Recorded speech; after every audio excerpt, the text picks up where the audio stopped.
Muhammad Dulabi uway na ki rangba nongilam niam jong ki Muslim ya ubalathong da ka sorkar Iran. Ulay thu haga jingelang jong ki nongilam niam jong ka niam Muslim da ka baong bahapo kari Iran na ki nyaw pusan teli ki Mosque san pau teli ki Mosque lahab ban shu khang no eki. Namarba omdon shu ki badang lej banduway syakini ki Mosque. Kadaw kolong baka pateng ka bamenta kala ngiah ya ki jingen Islam ki briu ki la ngiah ya ki jing hikai jong ka niam Islam badru ya ki jing perkheng bad penstom ya ki to ki bom ko ngu ban bud enti ya ki jing hikai haka baya day bad ka jingen Muslim.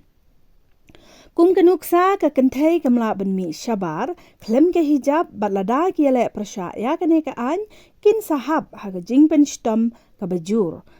Kumbala ya thu, bagi babuan na ki nong syong shnong jonggari Iran, ki badon hakarta ka balai paus nam shaneng kin kuwa syo. Ban ngen haga niam Muslim, don nap deng jongki ki bakala syaga jing im, ka bam ngen syo ya ki no ki jing niam, don nap deng jongki ki balej ban kala Kristan no, namar bakim ngawla syak syo ya ki jing lek don bor, bat ki jing tom bor jongki no ngilam niam jongki. Kumbangi tep bagari Iran kedai ke way na kiri, ki bapen shitom jor la dalab ikino ki bakala Kristan hapo jong kene keri, hendrai wat hapdeng ki jing mana ki bateng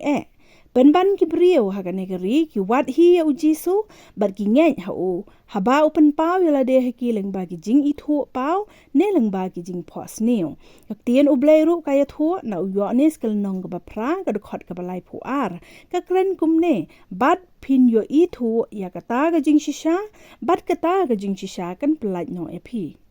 Tongin duway, nakabenta ki Kristan ki badon hapo Iran, bat nakabenta ki to ki badang wat, ya ublay ubas.